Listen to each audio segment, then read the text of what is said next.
Hey guys, today I'm trying out Tom Ford Shade and Illuminate Lips. So you've got one light shade and one dark shade to create a contoured effect to the lip. Play with shade and light, and then you've got a dual-ended applicator, a sponge, and a lip brush. Immediately not impressed with the look of this thing, but let's give it a go. I bought 3 shades, number 1 Automatic, which is a nude, number 6 Saboteur, which is a plumberry shade, and number 4 Tantalize, which is my favorite. It's a nice hot red. I love these kinds of reds. I've just realized that the red one came without plastic over the lip applicator.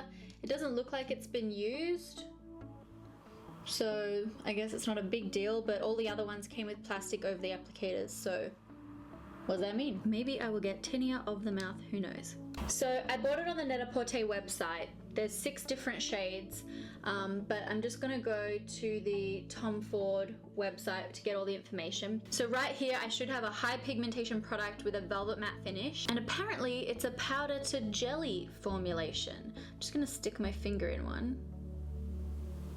Okay, it does feel a lot like a smooth powder. Oh, it felt a lot like a smooth powder at first, but then I felt like it melted into my finger a little bit. It comes in 6 shades. We've got this one, that pretty berry pink one, this, that one, and that one. Fantastic commentary, Chloe. I'm gonna go ahead and take the light shade first. Oh, it's super pigmented. The Net-a-Porter website tells you to apply it with the brush and then you use the sponge to blend. That's what I'm gonna do. I'm just gonna double dip with the same brush because I don't see any much option. And do you know what? The brush is actually good. Once you have product on it, it kind of sticks together so you can do straight lines.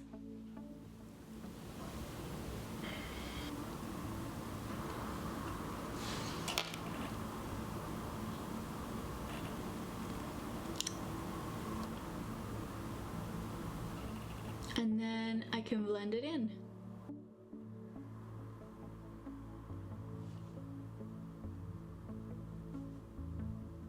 A quick thing that I'm noticing is that because the applicator has a squarish handle, the corners are getting dug into the product and there's a lot of product getting caught on the corners, which is a little bit wasteful but also messy.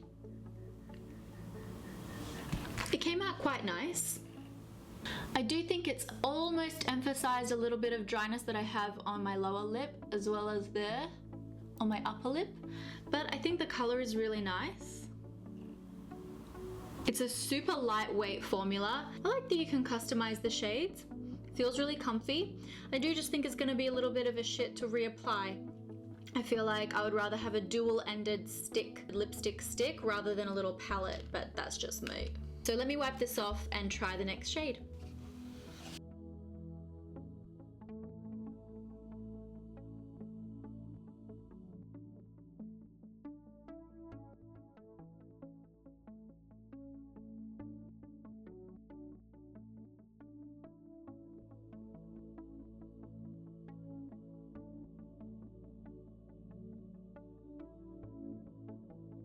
This one is nice, very bright.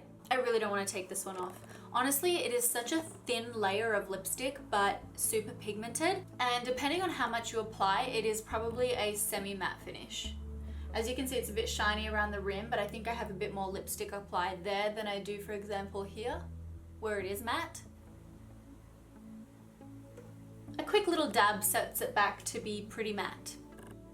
Taking that one reluctantly off. That one stained my lips a little bit, so I'm gonna go over it with foundation. Last shade is the most dramatic. It's called Saboteur. Don't know what that means. Can anyone explain? I've kind of gotten into the habit of taking the lightest shade. Once again, I've got on product not only where it should be, which is the sponge, but also on the square metal part of the applicator. Super annoying.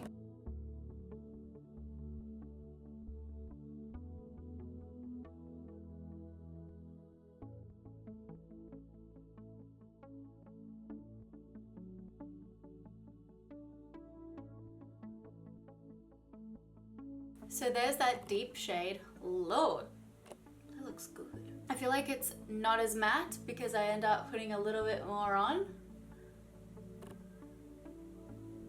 but just dabbing away the excess can kind of help with that, but then you're left with a bit of a mess. The ombre is not as clear on this one. I feel like that shade does not come out as dark on the lips as it appears in the pen. Still a really nice vampy color. I feel like I really made a huge mess. I'm gonna go around the edge with a bit of concealer.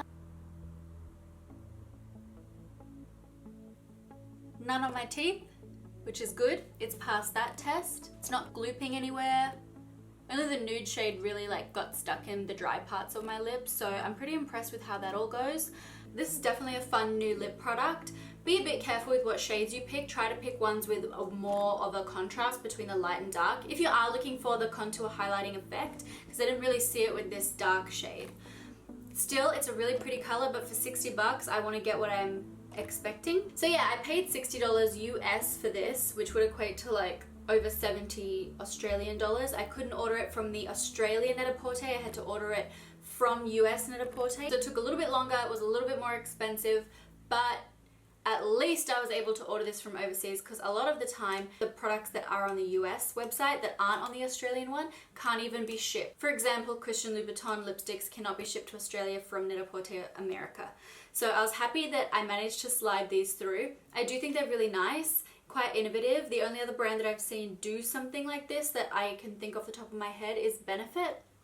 But they had the lipstick that actually had 2 shades in the one lipstick. I'm sure other brands have done that, but this one, certainly in palette form, to be marketed this way, is the first that I'm aware of at this point in time. Let me know if I'm wrong. I felt like the applicator was actually good quality, although you do have to be careful not to get any on the applicator handle. Other than that, I like them, and I would really like to actually complete my set and buy more of them. So let me know what you think in the comments, guys, and I'll see you in my next video.